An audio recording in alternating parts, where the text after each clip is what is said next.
channel. Today we are going to be talking about episode 4, which is regarding something that I think a lot of us struggle with when we're in a season of growth. And it's the idea that we pray for a new life, we pray for new opportunities, for confidence, for more peace, and for healthy relationships. Overall, just to become the woman we know we're capable of becoming. But sometimes we forget that the version of us who lives that life cannot always be the same person who is the version of us that we currently are. So let me rephrase that. We forget that the version of us who lives that life can't always be the same version of us who's asking for it. The version of you you're praying for requires a different you. And I don't mean that we have to all of a sudden become perfect. I don't think that the version of you we're praying for is someone who never struggles, never makes mistakes, or hasn't everything figured out. At least that's not the version of me that I'm praying for. I simply think that the version of us that we're praying to become is a version of us who is more willing to grow, a version of us who is willing to let go of what no longer aligns, and a version of us who is willing to become someone new. Because sometimes the life we desire requires us to release the things that we're comfortable with, but that can no longer serve us. And I had a video that I posted. It should go up earlier today when you all are seeing this, depending on if you're watching them back to back. But it talks about the old beliefs, the old patterns, the old fears, and the old ways of showing up that we need to let go of. And that can be very uncomfortable because even when something isn't good for us, it's so familiar that it sometimes has become a part of us, and it's like hard to let go of because we've developed an attachment to that thing. Sometimes we say we want to change, but we're asking for a new life while still trying to bring every part of our old life with us. We're like, no, it's mine. Like, please don't take that from us. I don't know if you all have ever seen that meme where it's a picture of like a young girl and she's like in front of Jesus and she's holding this ragged teddy bear, and she's like, no, it's mine. And then Jesus is holding his hand out and he's saying, trust me. And behind his back, he has like a brand new teddy bear that he intends to give her. I feel like a lot of the times that's us when we're praying to God about something. We want more confidence, but we still speak to ourselves in ways that tear us down. Or we want more peace, but we're not willing to let go of those people or things that are hindering us from being peaceful. Just because of familiarity, sometimes that person could be someone you really love, sometimes that person could be a family member, and there's just so much, again, of attachment that makes it so hard to let go of. We may want growth, but resist anything that challenges who we've always been. And so we're not willing to let go of that job or any of our bad habits that might be hindering us from growth. And we're saying we're ready for the next chapter, but we're afraid to close the last one. And I think that that's one of the hardest parts of becoming her that people typically don't show here on YouTube and about their journey is that, like, in order to become her, growth can't just be about it can't just be about adding. Sometimes growth is about subtracting and releasing. It's about asking yourself, what version of me helped me survive but is no longer helping me grow? If you're someone who is really into journaling like me, or even if you're someone who's not into journaling, I think that this would be a really great thing to journal on because it would literally help you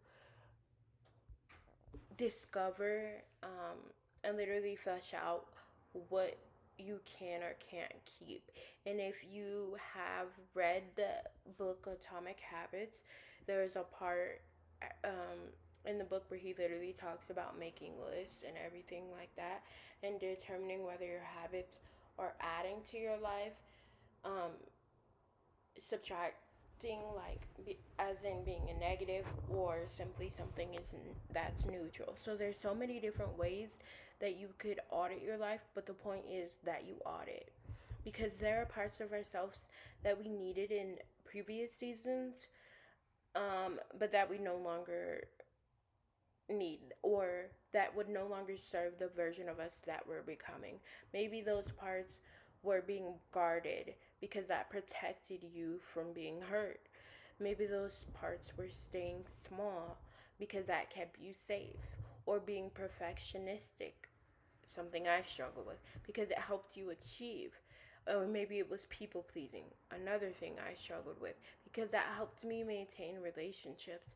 But all of those things helped survive the previous life, but it's not going to help me survive the next season. It's actually going to hold me back.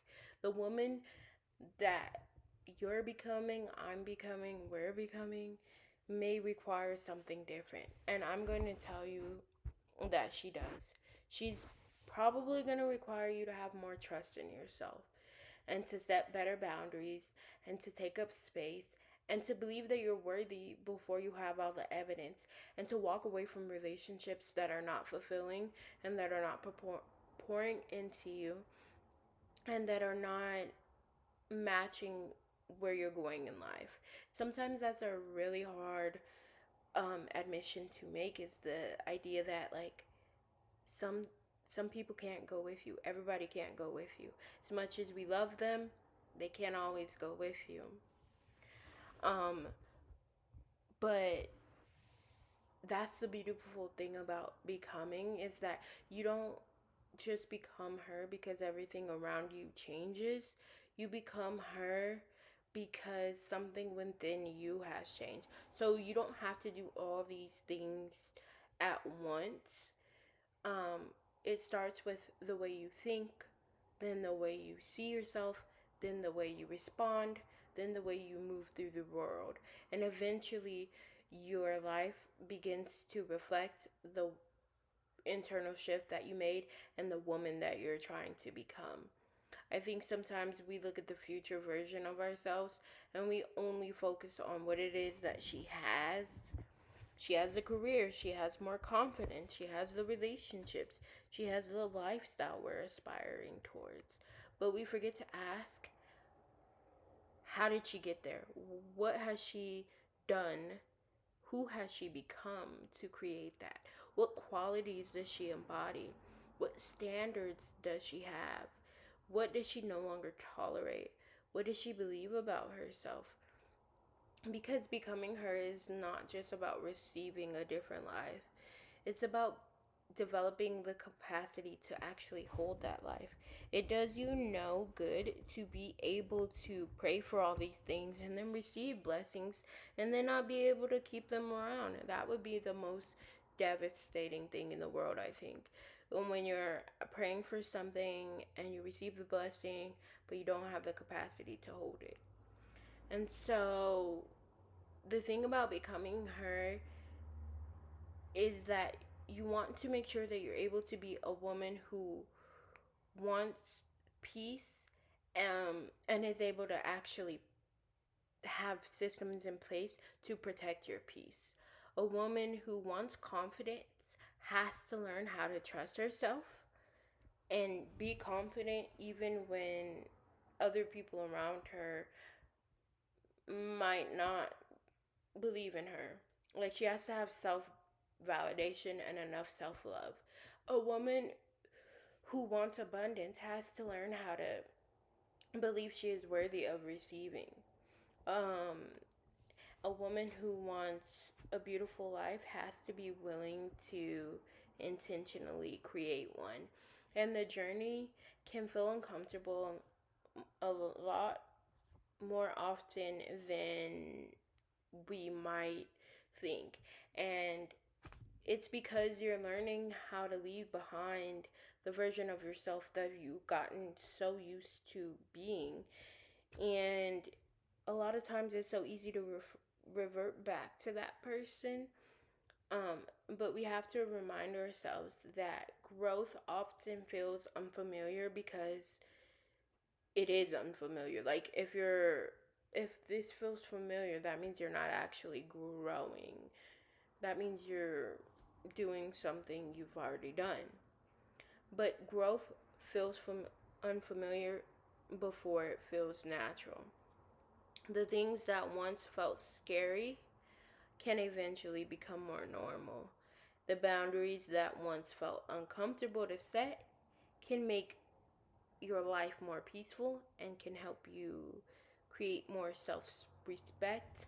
The choices that once felt impossible can become who you are on a daily basis. So, if you're in a season when you feel like you're changing but you don't fully recognize yourself yet, that doesn't mean something is wrong. It literally means that something is being rebuilt, and it means that something is changing within you and you're getting closer to the woman that you're becoming and the woman that you've been praying to become. Because the woman that we're praying for isn't a stranger. She's literally within us. She's the most authentic, truest version of ourselves. And we're just praying for God to reveal her to us. We're praying that God reveals all her strategies, all her skills, all her talents to us so that we can just step into her. But it requires us to be willing to meet her halfway. She requires you to choose her and to believe that your next chapter is worth pouring into and growing into. So, today I want to reflect on this. What does the version of me I'm praying for require me to release, learn, or become? Because becoming her isn't about abandoning who you are. I definitely think it's more about stepping into more of who you were always meant to be. Thank you so much for spending time with me today. I know this was a bit of a longer episode, but this really resonated with me. So if it resonated with you as well, one thing I'd love to know down in the comments is what is one thing the woman you're becoming is teaching you right now? Thank you all for watching again, and I'll see you in the next episode.